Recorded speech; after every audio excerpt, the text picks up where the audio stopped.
I scaled my agency from $0 to $2 million per year in just 10 months. And in total with that agency, collected over $5 million in cash and closed 771 clients. And the best part about that is that I never did client fulfillment at all. And in this video, I'm going to show you all of the systems I used to scale so you can steal them and use them in your own agency. So let's dive in to the case study. I'm not holding anything back. I'm going to run you through the exact market leader positioning secret that let us outcompete Zillow, which is a multi-billion-dollar company, the actual offer statement that I specifically used to close 771 clients, my exact outreach strategy that allowed me to close my first 60 clients extremely quickly without any case studies, the actual ads that we ran to book 482 sales calls every single month at around $20 to $30 a call, the exact sales system that me and my team used to collect over $5 million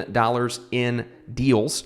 And we're going to show you as well AI plus operator fulfillment and the fulfillment model that allowed me to handle this much of an inflow of clients. Just to pause for a second, most agencies will never be able to achieve the kind of results that I did. And I'm not saying that out of arrogance or saying that I'm better than anyone else. Quite the opposite. The reason that most agencies can never really scale is because they're so involved as the founder in the client fulfillment. So they can never actually focus on getting tons of clients because they can't fulfill tons of clients. So in this video, I'm not only going to show you how I got all the clients, but also how we were able to fulfill for this many clients. So I'm going to show you the real assets, the landing pages, the ads, the demo deck that I use. I'm going to show you literally everything.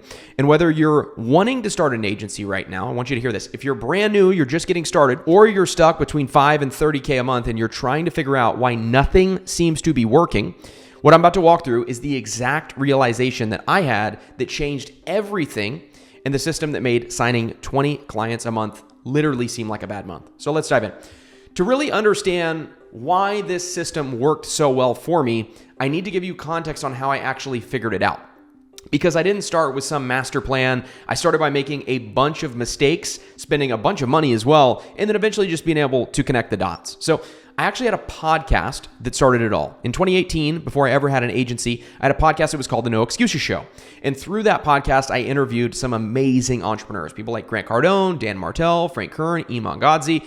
And what that did, without me really understanding it, was build credibility before I ever had a service to sell. I didn't have any credibility of my own, but people like Iman or Dan Martell, I borrowed their credibility. And this really helped me with my first agency, which was called 99 Media. It was a generalist shop. We did press articles, Facebook ads, social media management, websites.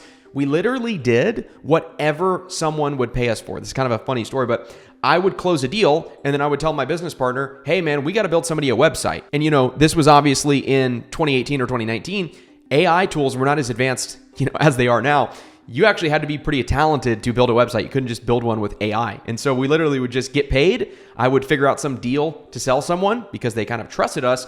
And then we would try to figure out how to fulfill that. And getting the client most of the time was not very hard because, again, my podcast had given me something that most agency owners just don't have when they're starting out, which is trust. My prospects had heard of me. They came through referrals and warm connections. Even better, some of them came through the podcast specifically. And by the time they got on a call, they already knew that I was a real person and that I wasn't going to scam them. Now, we probably weren't going to do the best job, but they knew that we weren't going to scam them. And I thought at the time that our outreach was good, our offer was strong, or I honestly thought that I was just good at sales more than most people. But looking back, it was none of that. The trust was actually doing all the heavy lifting, and I was in for a big awakening. The biggest lesson here is that trust is the entire game. And if there's one thing that you get from this case study, you need to understand that trust is everything, especially in 2026 with more agencies popping up than ever. What actually ended up happening was with my generalist agency, we stumbled across a real estate client. We got him some good results and we decided to go all in on the real estate agent space because I knew I needed to pick a niche. And naturally, we started doing really aggressive cold outbound. We were doing tons. We actually had a little bit of revenue, so I actually hired a VA as well to do most of it for us, just so we could do more volume. And immediately, even with the VA doing outreach, something became very clear. The trust wasn't there anymore. There were 6 specific things that were happening to me. And maybe you watching this video, again, whether you have an agency already or you're looking to start one, maybe some of these things sound familiar. We had a very low response rate. Like literally no one was responding to the outreach. We had an abysmal show rate. So the people that did book a call just wouldn't show up. The sales calls that we did have, our prospects were super skeptical and they were literally resistant from the first minute. We got these annoying trust-based objections every single call. I get PTSD when I say these, but how do I know this is going to work for me? Hey, do you have a reference that I can call? Do you have more case studies? Hey, can I have a free trial? All these crazy trust-based objections. Then we would have prospects that would just randomly ghost. You'd have a call, you would think the call went well, you'd maybe plan a follow-up, and then you would just never hear from them again. And we couldn't really attract solid talent. So for people to do fulfillment for us and to work within our company, as a new company, they just didn't trust that we were actually going to be able to bring in enough clients to pay them and for them to grow within the company. And because every 99 media client had been a referral, they were warm, they were pre-sold, and they already trusted me. But now that I was doing cold outreach, and to every prospect, I'm literally just another agency in their DMs trying to pitch them. They didn't know who I was. They had no reason to trust me over anyone else, and no amount of scripting or volume was fixing anything. And that's when I connected with my mentor, Judge Graham. Judge sold his agency, Ansira, which was the largest marketing agency in the United States, for 9 figures. And before that, he sold another agency for 8 figures. And he taught me one principle that changed the entire trajectory of my agency career. And it's 3 words: the concept of market leader positioning. You see, there's only 2 things you need to sign clients consistently. You need a great offer, which we'll get onto next, and you need enough trust that the prospects believe you can actually deliver on that offer and you won't scam them. But what I didn't realize is that I needed trust to make the offer work. Because what people don't actually understand is that if you have a great offer, but you seem untrustworthy and you're just positioned like everyone else, you come across as too good to be true or scammy. And listen, we know this. If a homeless person comes up to your car and says, I'm going to give you $10,000 for free, that is an amazing offer, but you don't trust the homeless person's ability to pull through on the offer. And that's the exact same way you look when you have a good offer, but you look untrustworthy to the client. But the opposite of that is the exact offer, a good offer, coming from someone who looks trustworthy, who's positioned as a leading agency, and who is clearly different from competitors. This comes across as interesting or too good to not at least hear more about. And I kept thinking that it was my scripts, my niche, or my pricing. I even thought maybe it's my VA and I should do the outreach myself. But the real problem was that objectively, there was no reason for a cold prospects to trust me over an established competitor. Because look, I was just a brand new agency doing outbound in the real estate space, which is really the most saturated niche in the entire agency space. And that's when Judge told me one thing that I'll never forget. He said, you need to rebrand and you need to establish yourself as the number 1 name in your space. You need to look the part. And here's what he meant. With market leader positioning, what you do is disassociate yourself from every other cold DM or email or pitch that the prospect is getting in their inbox. What happens is you make yourself look unique, like you're operating at a completely different level.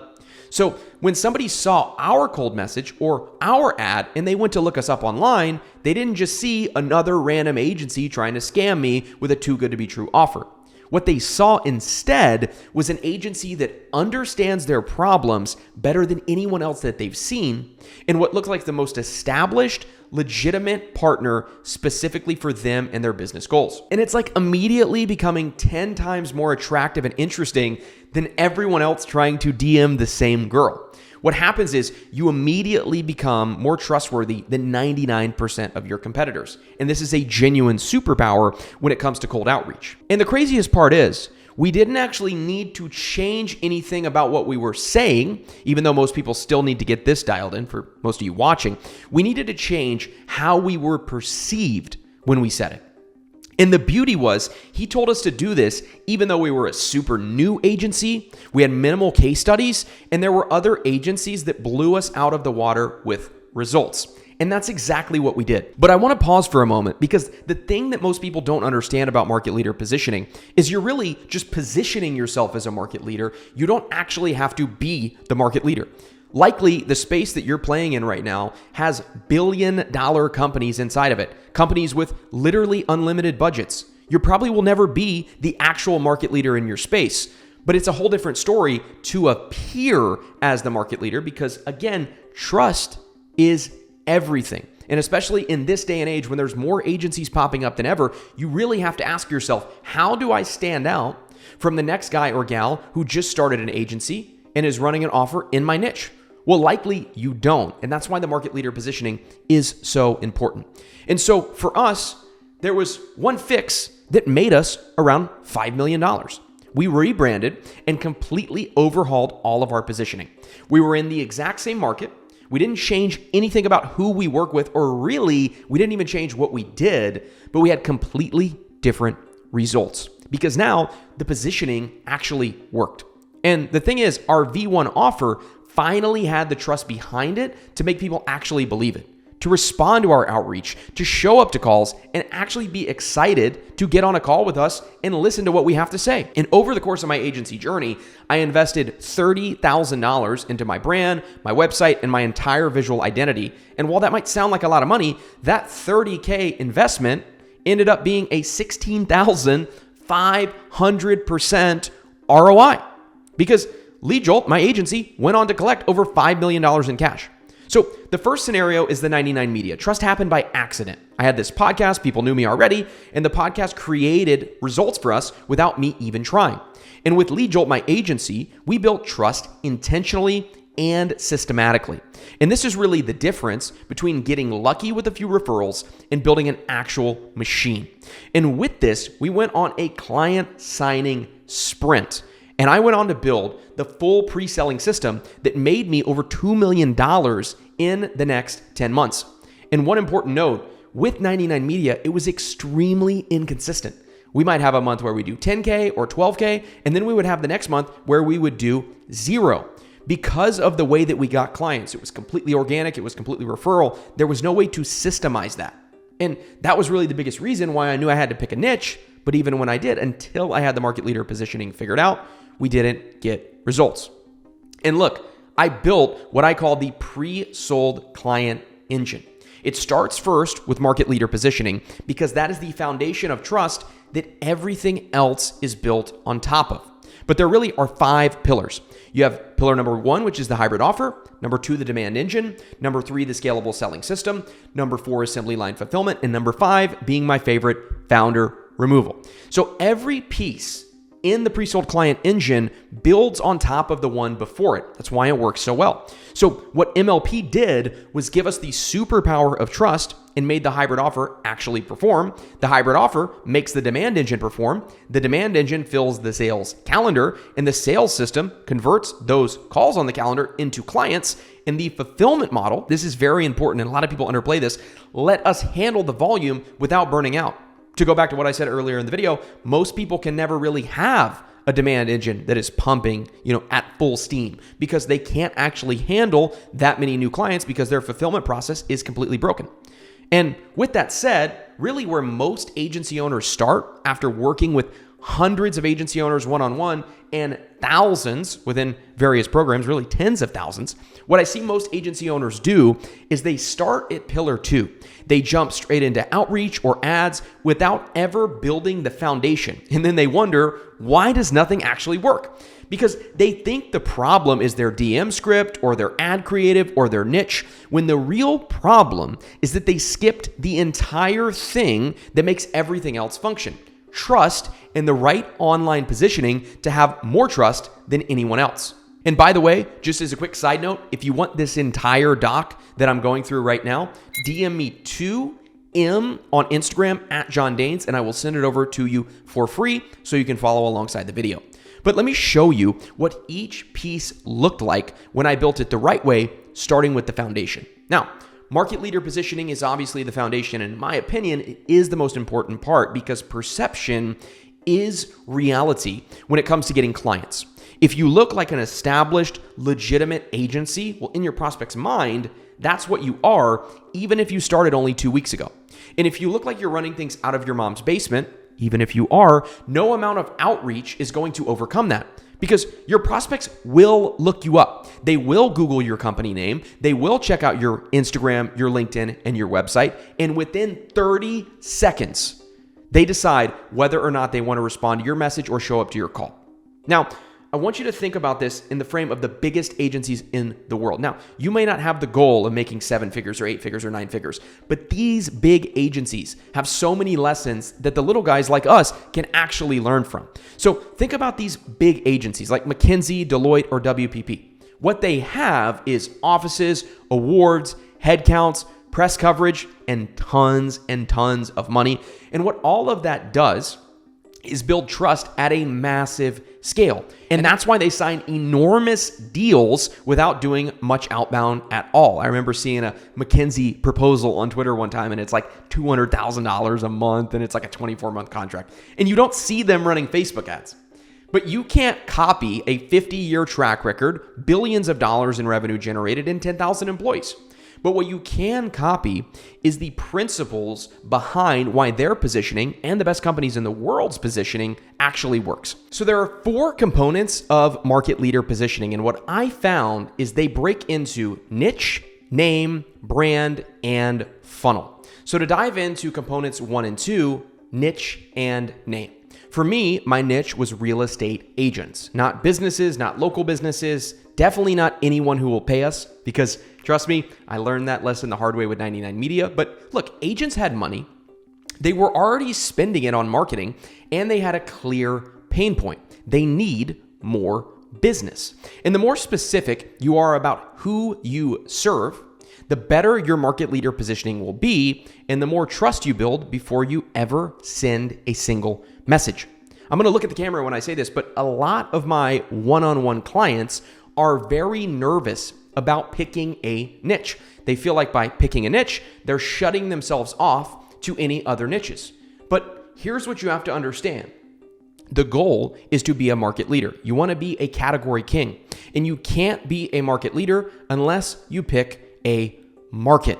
And that's why this is really so important. Because when a real estate agent saw our content, saw our ads, or saw our website, they knew it was clearly built for them, not for dentists, not for e-commerce. That specificity alone created trust that generalist agencies could never compete with. And our name was Leadjolt. I mentioned earlier that Judge Graham helped us land on the name Leadjolt. Our biggest competitor at the time was Bold Leads, and Judge liked the words with energy behind them, like Jolt or Torque.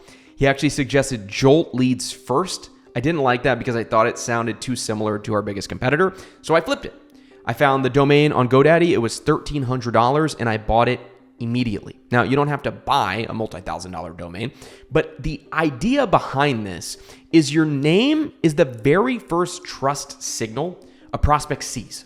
If it sounds like something you threw together at 2 a.m., you've already lost a lot of trust before you've even said a word. And I've seen how the agency space has evolved over time, and it used to be good enough to just say, this is My Initials Media. And I know that was Iman's agency, but he had a lot more going for him than just his name. And for the rest of us, we have to really build trust and signal that authority when somebody hears our name. And that's why this is super important, even though a lot of people tend to underplay it. Component number 3 is your brand. And it wasn't just the name. Again, we had a full brand playbook built out. And again, I had to spend a lot of money on this, but it's now much cheaper with AI. And that's what made every single touch point, from the website to the ads, to the emails, to the social media content, look like it came from the same established company. And a lot of times this is more subconscious than it is conscious. But when you have a professional website, when you have a clean visual identity, when you have real photography, it looked like a company. It looked like our company had been around for years. And because we looked legitimate, we attracted a lot of third-party validation. We even got picked up by Inman, which is the biggest real estate publication in the country. And the thing about looking legit is the more legit you appear, the more the doors start to open. and we got picked up by all these press articles. And the thing is, press articles are a lot different than testimonials because anybody can put testimonials on their website. Anybody can even film fake testimonials as an example. Again, that's wrong. That's unethical. It's even illegal in the United States. But again, anyone can do it. But press, real articles, are indexed by Google. It's third party, and it builds a kind of credibility that literally nothing else can.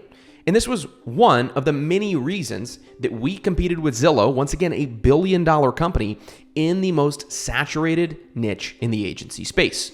But after you have those three things in place, you need component 4, which is the funnel. All the above, right, the name, the niche, the brand, only matter if prospects actually experience it when they look you up.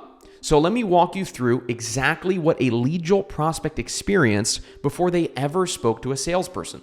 When they landed on the funnel, they would immediately see a professionally shot homepage VSL. The first video that appears when they get there, it's going to give them a very clear roadmap to consume content, and it's introducing them to the offer, to me, to Adam, and more importantly, to our agency, Adam being my business partner. An about video where Adam and I kind of talked about our story, how we came to starting the agency, who we were, and how we actually got into the lead gen space. This builds a lot of trust and reliability instantly. We had very relevant case studies from real clients with specific before and after results. It's not necessary, but it helps, right? If you don't have case studies yet, don't think that you can't do any of this stuff, but it does help. It was their in-depth description and story. It was their full name, the exact result, and then a properly prompted video testimonial. We had pillar videos breaking down each piece of the offer and our unique mechanism. So our local authority campaign, our 2-point nurture, our live sales assistant. And by the time someone finished scrolling that page, they really understood exactly what we do. They've seen proof that it works, and they've heard from people who got real results. There's not even really a salesperson that's even needed yet. And they already are 70% sold. And with our social profiles, this matters even more when you're running ads because, again, cold traffic will always check out your Instagram or Facebook before doing anything, especially when you're running ads. When someone clicked on those pages, what they saw was a pinned demo video showing our actual system working, the client's CRM, their leads coming in, the follow-up sequences, appointments getting booked, literal tangible proof that this was a real operation. And then we had designed beautiful, in my opinion, beautiful, a static post showing actual client results, really clean graphics, real conversations, and real results. We didn't just post like these BS motivational quotes or random content. We had a pinned video demoing the actual product and design graphics proving that it worked. And that's market leader positioning that really works 24/7 in the background so that every single touch point reinforces the same message, that we are the #1 lead generation and appointment setting company for realtors. And that's exactly why I was able to average a 10x return on ad spend for years.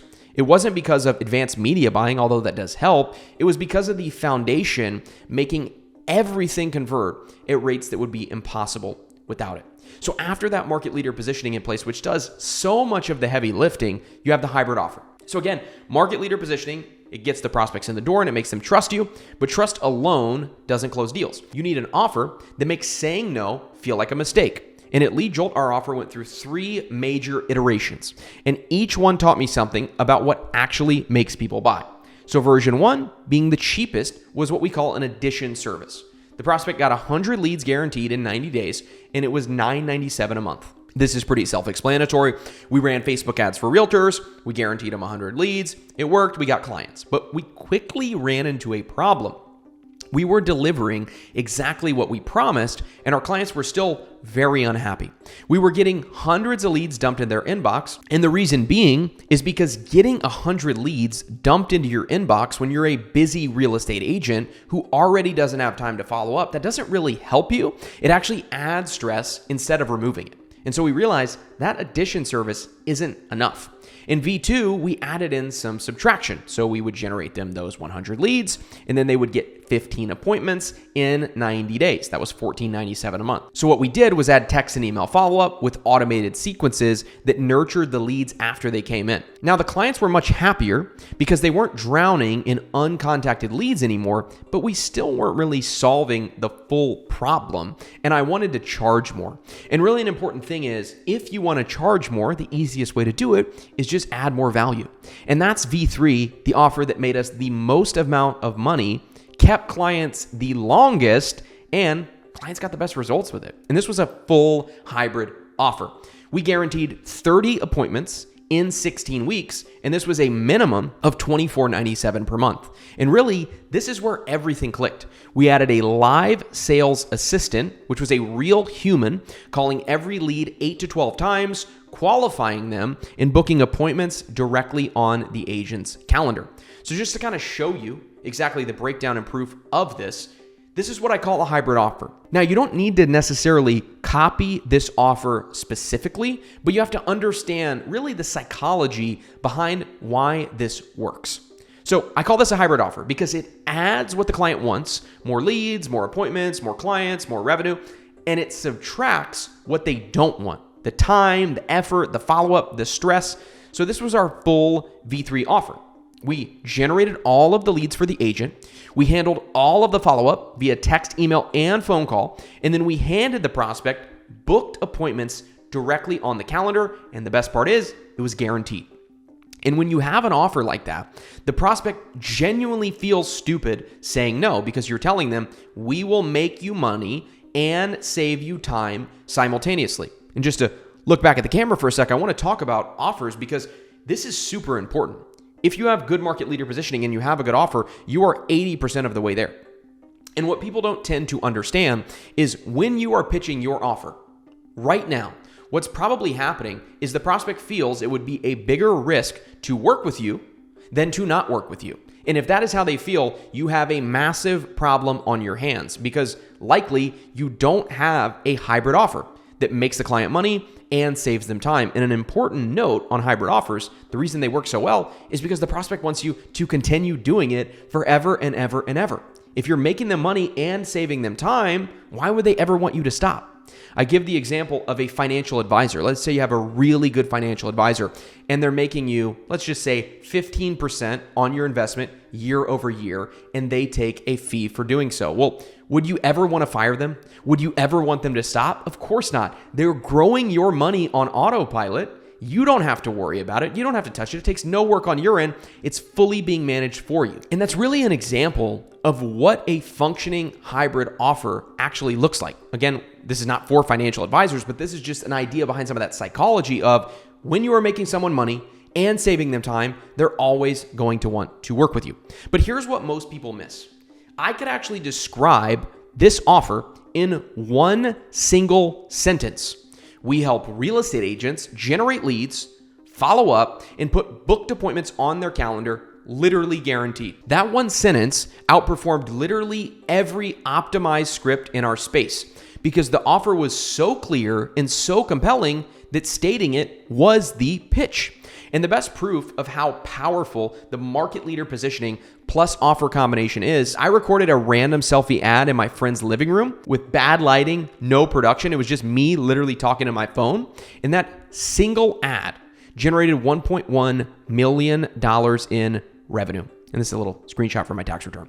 It didn't work because of the video quality. It worked because the offer was strong enough and the positioning was dialed in enough that that ad just had to state it clearly. And that's the power of getting these two pieces together right before you ever worry about creatives or ad strategy. So we're going to talk next about Demand Engine. And Demand Engine works in two phases, the first one being outbound. So now that we had market leader positioning, and that made us look like a legitimate company, and we had an offer that made saying no feel stupid, the next question was, how do we get this in front of as many real estate agents as possible? And we did that again in two phases. Phase one being outbound. We started this with cold outbound. IG, Facebook, LinkedIn. We had SDRs use multiple accounts as Leadjolt advisors and aim for connections and follows every single day. And once they connected with us, the prospect that is, they showed intent and we would send a curious, no pressure opener question to start the conversation. And we gave our SDRs proven scripting to follow that still prints replies to this day. But here's why most people struggle with outbound. When your market leader positioning is dialed in, your outbound starts functioning like inbound because a stranger gets a DM, they click on your profile, and instead of some random account with no content, what do they see? They see a pinned demo video showing the actual system working. They see design posts with client results. They see a clear bio that says exactly who you are and what you do. They see a legitimate website that looks like an established company. and they see video testimonials from you or any of your co-founders. By the time they respond, they're already halfway sold. And so we didn't have to bait and switch with some clever script because we had the foundation already built. That foundation got us in the door and the offer did the rest. Now, the second phase of the demand engine is my favorite one, and it is ads. But we didn't turn on those ads until Outbound was already working and we had clear product market fit, market leader positioning, and we knew our offer was good. So once ads were live, literally everything accelerated. We were getting $20 cost per appointment. We were getting around $200 customer acquisition cost at the $1,500 a month price point. After we raised it, it did go up slightly. We booked almost 10,000 sales calls, which is roughly 32 appointments per day at our peak. And again, we averaged a 10x return on ad spend in terms of contract value. And what's kind of funny about our ads is at one point I hired Iman Ghazi's agency, IEG Media, to consult with us on our ads. This is all of us on a call here. And on that call with Iman and his team, he actually told me that we had the best numbers on paid ads that he had ever seen. And this was in 2020 because we were absolutely printing at this point. It was right when we turned them on. And again, over the course of my agency, I averaged a 10x return on ad spend because my market leader positioning and my offer were doing most of the work before anyone ever got on a call. And the best part is your market leader positioning and your offer, they age like wine. So if you're a newer agency owner watching this video and you're thinking, well, I can't have any of that stuff yet, you can still start with some of the fundamentals and replicate the results. And with time, and as you get more clients, your market leader positioning grows and grows and grows because you're going to get case studies. You're going to be able to improve your offer. So again, you have to understand you don't establish all of this from day one. But next, let's get into the scalable selling system. So at this point, we had a flood of book calls coming in every single day. And the question really becomes, how do you convert those calls into clients at a consistently high rate? And how do you do it without being the only person who can close? Now, the answer is in two parts. What happens before the call and what happens on the call. And honestly, the before call is actually more important. So before the call, what I call the pre-call machine is a full indoctrination process that standardizes the awareness level of every single prospect before they ever speak to a closer. And on the call, we have what I call the 30-slide demo deck, which is a systemized pitch delivered perfectly in the right order on every single call. This means no improvising and definitely no winging it. So let's talk about the pre-call machine. The moment someone booked a call with us, they entered what I call the pre-call indoctrination process. This is one of the biggest reasons our close rates were as high as they were. So after they booked, they would land on our thank you page. And at the very top is an urgency confirmation video. It's me on camera explaining that we can only service one agent per area and that they need to confirm their spot right now. What this did was create real scarcity because we did have area exclusivity, and it gets them emotionally invested before the call ever even happens. And then below that video was our 18-minute pre-call VSL. This is pure education and indoctrination, and it walks them through exactly what we do, how the system works, the results other agents have gotten, and what the process looks like before they come on board. And by the time they finish, they understand the offer completely. They've seen the proof, and now they're coming to the call ready to take action. We also add some FAQ and some objection handling videos where we would handle those most common objections like pricing, timing, and how it actually works. These objections were identified from thousands of calls, and we handled them before the prospects ever got on the phone. So simultaneously, we had email and SMS sequences that they were getting hit with before their call, just to kind of reinforce that same messaging. There's case studies there that were breaking down the process, and again, just urgency reminders about their call, all firing from the moment that they book.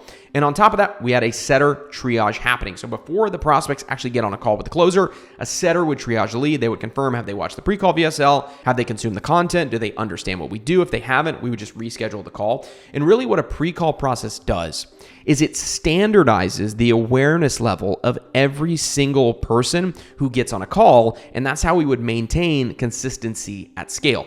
And by the time they got on that call, they've already been through our full pre-call process. So they know who we are, what we do, they've seen the proof, and their biggest objections have already been addressed. And at that point, the call itself becomes straightforward. So what I used was a 30-slide demo deck on every single call. The same deck, the same flow, the same structure, every single time. Now, it took some testing to get this thing perfect, but once I did, My personal close rate was over 40% using this specific deck. And for my team, they were closing around 25%. And really the industry average, we're saying 15% here, but even that is being very gracious to the industry. I would probably say it's closer to the 7 to 10% mark. But the reason this process worked wasn't because the deck was complicated or fancy. I mean, these are literally screenshots of it right here.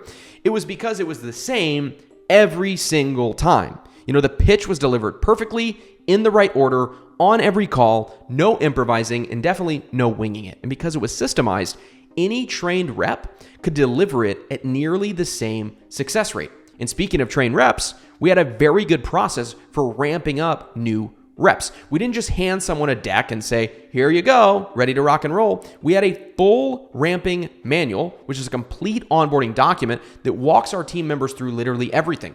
It showed them how the system worked, what tools they'd be using, a clear roadmap to making $5K per month with our agency, incentive structures that rewarded performance, and we had this for our SDR team and for our sales team. And this is how our reps perform consistently, because I didn't have to rely on finding unicorn A players all the time. It was really just about having a system and documentation that was good enough that anyone competent who comes in could succeed. Now, the whole point of this entire sales system, right, from the pre-call to the deck to the ramping process, is that your SDRs and your sales team should never have to do all the work from scratch or feel lost. Right? So if your market leader positioning is built correctly, if your offer is compelling, and if the demand engine is bringing in qualified people, and on top of that, if the pre-call process is standardizing awareness levels, then closing becomes more like taking an order than running a negotiation. And that's exactly how you want it. And if you don't believe me, I have many sales call recordings that you can have access to if you just DM me Sales Vault on Instagram at John Danes. And I also have other videos on this channel of me breaking down sales calls. And I promise you, I'm not doing anything fancy. But let's get back into it. Pillar 4 is assembly line fulfillment. So again, we were signing 20, 30, sometimes 40 plus new clients in a month. Our biggest month was 47. And that was a little crazy if I'm being honest. But the only reason the business didn't completely collapse or explode under that volume is because I was never involved in fulfillment, not once. And I'm going to look at the camera when I say this because a lot of people ask, how did you close that many clients without doing any fulfillment? And it's funny because the question literally answers itself. The only reason I was able to close that many clients is because I never did fulfillment. And what I mean by that is I never launched a Facebook ad for a client. I never had a check-in call. I never logged into a client's ad account. It's actually funny. My ad account personally has been banned since 2019. My entire job was acquisition, because that is the CEO's job. And I use the cash from acquisition to hire people who were much better at delivery than I ever would be. And every client went through the exact same process: onboarding, launch, execution, client communication, and case study collection. The same thing every single time, all run by my operators. So let's talk about the traction call, because this was the very first step of that assembly line fulfillment. And we called it the traction call. This was a structured slide deck that every new client was taken through on their onboarding call. So not only do we have a slide deck to systemize our sales calls, we also just did the exact same thing for our onboarding calls. And it was really designed to do 4 things. Set the correct expectations so the client knows exactly what's coming and when. Build even more confidence and really reinforcing them that they made the right decision. Create a first win early, something really tangible that they would feel right away, so they feel, again, like they have that momentum, and then get them the resources that they need so they can succeed quickly.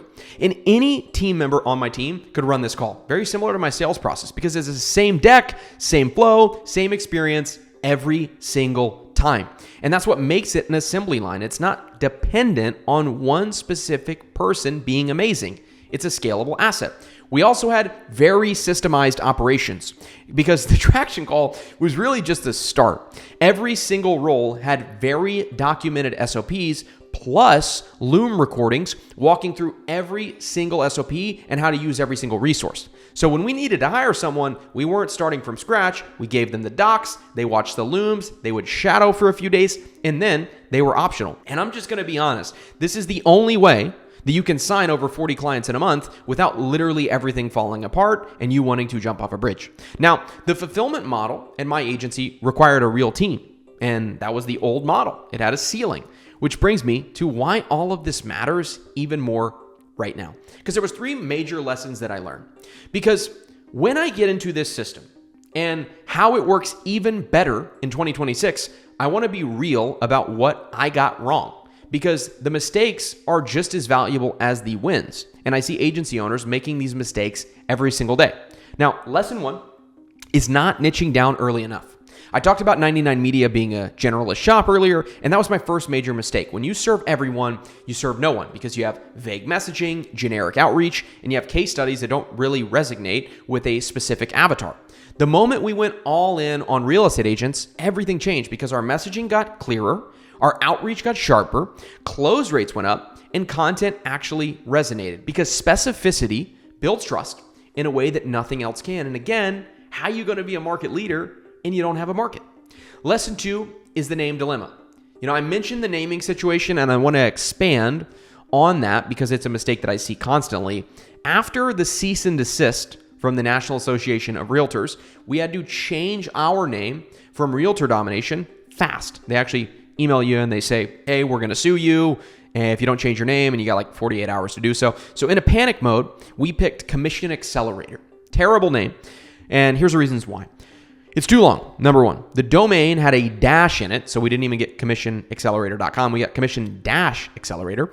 It killed our trust and it killed our momentum, and it sounded like, hey, ChatGPT, give me 10 names for my agency and don't make any mistakes kind of search result. The lesson here is your name matters way more than you think, especially if you're selling to an older age group market, because it's really the first trust signal that anyone encounters. So don't panic and pick something, but also don't overthink it for 3 months. A lot of people swing to the exact opposite side of the pendulum. Don't take 3 months to pick your name. Just find something clean that's specific to your space and that makes you sound like a real company. And lesson 3 is month-to-month agreements. Okay, so don't do month-to-month agreements, because for the first couple hundred clients that I enrolled, we did not sign contracts. So we wanted speed and cash flow, which of course is understandable. And that momentum was really big for us. So, I'm happy that we moved quickly, but when we did these month-to-month agreements, we had clients that could leave with literally zero friction. They could just leave whenever they wanted with nothing locking them in. And this really contributed to higher churn, because again, they can leave at any time. Less predictable revenue. So when you're month to month, you really don't know which receivables are going to hit next month and which won't. And signing fast and then really losing them just as fast. So the growth was real, but also the churn was real. So speed matters, but just remember, structure matters too. Even a 3-month minimum gives you enough time to deliver results for the client and gives the client enough time to see the actual value. So don't be afraid of contracts, because what they do is they protect both sides. So why do you need trust more than ever in 2026? Well, just to recap, right? The system that I just walked you through, your market leader positioning, your offer, demand engine, selling system, and fulfillment, that's what took Leadjolt, my agency, from $0 to $2 million per year in 10 months. But the old model, it had a massive ceiling, because you needed a big fulfillment team and you needed real humans doing work for every single client. And keeping up with that volume while managing churn and maintaining quality was the hardest part of the entire operation. And it's why even the most successful agencies under the old model, they eventually hit a wall. The founder burns out, the quality drops, or both. Because on the old model, you have massive teams, you have a growth ceiling, and you're going to burn out as the founder. But with the new model, you have AI plus operators that handle 80 to 90% of the fulfillment, so it's completely automated, and you have unlimited scale. And all of that to say, the old model had a ceiling that even the best operators couldn't break through. The new model removes that ceiling entirely, and the only bottleneck left is the one most agency owners never learn to solve, which is client acquisition. Because again, AI removes that fulfillment ceiling. What used to require a team of 20 staff can now be handled by one operator and AI, because AI can handle 80% of the delivery, can handle the majority of the delivery work, and the cost structure and complexity have changed completely. And your operator, they handle the other 20%, and you can find them on Fiverr or Upwork for really inexpensive rates. And what that does is it makes the overhead a fraction of what it actually used to be. And then for you, you focus on client acquisition, because again, the only bottleneck left is the one most agency owners never learn to solve, which is client acquisition. And that's always been the most valuable skill in this business and really any other business. So every single piece of this system, the positioning, the offer, the demand engine, the sales process, works even better now. And the agencies that win in 2026 and beyond are not the ones with the most AI tools or the fanciest automations. They're the ones with the best positioning, the most compelling offer, and the ability to build trust at scale. And there's really an 8 to 12 month window right now where the market is wide open for people to actually figure this out. So what's next, right? You have the full breakdown. You have the positioning, the offer, the outreach, the ads, the sales system, the fulfillment model. I gave you all of it in this video. And if you're watching this, you really should understand how necessary it is right now for you to build your positioning in the right way. And you want 20 to 30 pre-sold calls per week in your agency. And most importantly, you want to hit $30,000 per month, not only as fast as possible, but scale beyond that without being completely overwhelmed by fulfillment. And that's exactly what I do with my clients at agencyclients.com. So when we work together, we're going to build your market leader positioning, your offer, your demand engine, your sales process, and your assembly line fulfillment system so that you can build a predictable and a profitable agency, but most importantly, one that you can eventually remove yourself from. It's a 6-month sprint where I personally build all of this out with you completely one-on-one, which really means I will be holding your hand all the way up to you building a $30,000 per month agency, literally guaranteed. I want to tell you right now, this is all things that I have already done. I've shown you an abundant amount of proof in today's presentation. What I'm doing when I work with you at agencyclients.com, again, whether you are brand new and you have never closed a client yet, or you have a few clients already, but you're struggling to scale, all I'm going to do is install the exact system that I used to close 771 agency clients and collect over $5 million in cash with my agency. And I did it before AI really standardized and automated a lot of these processes. Now in 2026, it's even easier than when I did it. And that's exactly what I'm going to build with you at agencyclients.com. And again, it's completely one-on-one. You're working with me and I am holding your hand the entire way. Again, whether you're brand new or just getting started, or whether you have some clients already or you have some skills already and you're struggling to scale. So how do you apply? All you have to do is click the first link in the description and go to agencyclients.com. You're going to click the Apply Now button. You're going to fill out a short survey and you're going to book a call with me or a member of my team. And again, if you want this entire document to study, just DM me 2M on Instagram and I will send it over for absolutely free. And if you got value from this, follow my Instagram at John Danes and make sure to subscribe to the YouTube channel. I love you lots. I will see you over at agencyclients.com. I look forward to helping you scale your agency and I will see you in the next one. Peace.